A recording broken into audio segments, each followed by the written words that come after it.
thing that really came out strongly in this particular study was this notion of offline.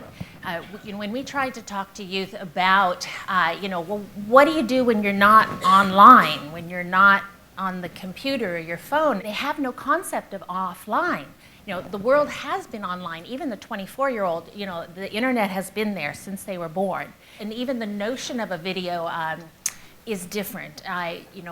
We were conducting a second study, our study for this year, and one of our very first learnings was that, like, the notion of a moving image or a video is very different definition for them. I mean, we asked them specifically, they're keeping journals, write down every video you see, including vines and da-da-da-da, and when we go back and we're like, well, you haven't written down any vines, I thought you were a Vine user, and they're like, oh, you wanted me to add vines? Oh, okay, I didn't know those were videos. So wow. Things are, yes, so integrated for them that they are defining things completely differently than, even a 25-year-old is. This particular audience doesn't care what screen they're necessarily watching on. They're going to grab the closest screen that's accessible to them for them to watch the content that they want to consume. But I think what's really revealing here is, like, who knows what the real limits are in terms of how much content they're willing and able to consume within a day. The stats do show that original digital video content far outranks any other forms of content for this particular demographic. 12 hours a week are being spent consuming original digital content and on social media. This was a comparison, and we strictly asked them about scheduled TV, whether they'd apply certain attributes to it, and to the free online video, what they see in social media and on YouTube and so forth.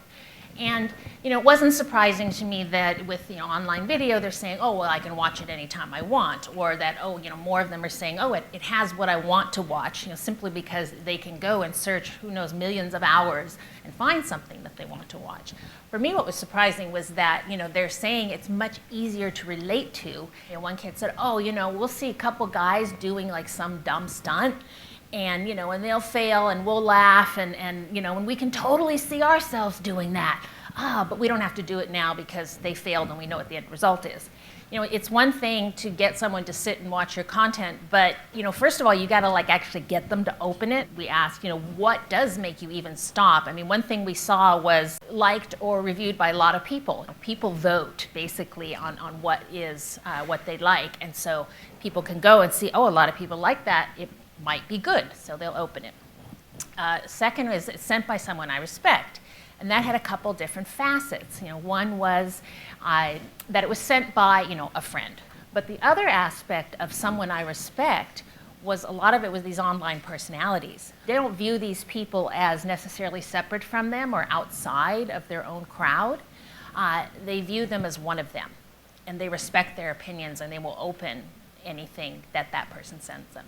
We asked, we had a survey portion to our study in addition to ethnographics portion, and in the survey we asked questions about which attributes you would put to a YouTube celebrity versus those you'd put to a TV or a movie star. What we found was that while there were characteristics that both the traditional celebrities and the YouTubers shared, which were those aspirational, those things you want to reach for, the one area that the YouTubers just won out hands above were these notions of relatability, that this person is just like me, that they're genuine, that I trust them, and this is really important. When I pulled out the one number, we asked them about whether you'd try a product that was suggested by a person, and the number for the YouTubers is so much higher, and this was consistent regardless of the age, and so that really speaks, I think, to the influence that they have over people, and that it's